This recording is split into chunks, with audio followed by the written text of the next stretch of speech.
മറ്റെന്തെങ്കിലും മാനസിക പ്രശ്നമുണ്ടോ, വല്ല ചികിത്സയും ചെയ്തിരുന്നോ, അതിന് ഡോക്ടറെ സമീപിച്ചിരുന്നോ, ഇത്തരം കാര്യങ്ങളൊക്കെ പരിശോധിക്കേണ്ടതാണ്.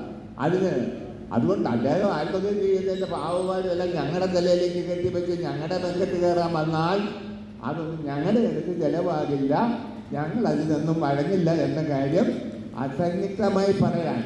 മനോനില പരിശോധിക്കണമെന്നുള്ളൊരു പരാമർശം, സാബുവിന്റെ മനോനില പരിശോധിക്കണമായിരുന്നു. ഞാൻ അങ്ങനൊന്നും പറഞ്ഞില്ല. തെറ്റ് ആരെഴുതിയിരുന്നു? നിങ്ങൾ ആണല്ലോ ആളുകൾ. അങ്ങനൊന്നും പറഞ്ഞിട്ടില്ല. ഒന്ന്, അയാൾ ആത്മഹത്യ ചെയ്യാനുള്ള യാതൊരു സാഹചര്യവും എന്ന് പറഞ്ഞാൽ പിന്നെ എന്താ? അല്ല, അദ്ദേഹത്തിന്റെ മാനസികപരമായ എന്തെങ്കിലും പ്രശ്നങ്ങളുണ്ടോ, മരുന്ന് കഴിക്കുന്നുണ്ടോ എന്നുള്ളതൊക്കെ പരിശോധിക്കണമെന്ന് പറഞ്ഞാൽ എന്താ തെറ്റ്? എന്താ തെറ്റ്?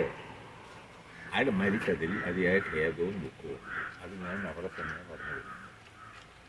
എന്തുകൊണ്ട് അങ്ങനെ സംഭവിച്ചു? അയാൾക്ക് എന്തെങ്കിലും ഭീഷണിയുണ്ടായിരുന്നു, അഥവാ മാനസിക പ്രശ്നമുണ്ടോ എന്നുള്ളത് അടക്കം നോക്കേണ്ടതാണ് നിയമത്തിൻ്റെ മുമ്പിൽ. വേണ്ടേ? ഇപ്പോൾ ഓടി നിൽക്കുന്നു, നിങ്ങളുടെ ഓടി നിൽക്കുന്നതെന്ന് ഞാൻ നാളെ വിഷം കഴിച്ച് ചത്തുന്ന് പോയി നിന്നാണ് പുള്ളിക്ക് എന്നെ പറ്റി നോക്കുന്നു.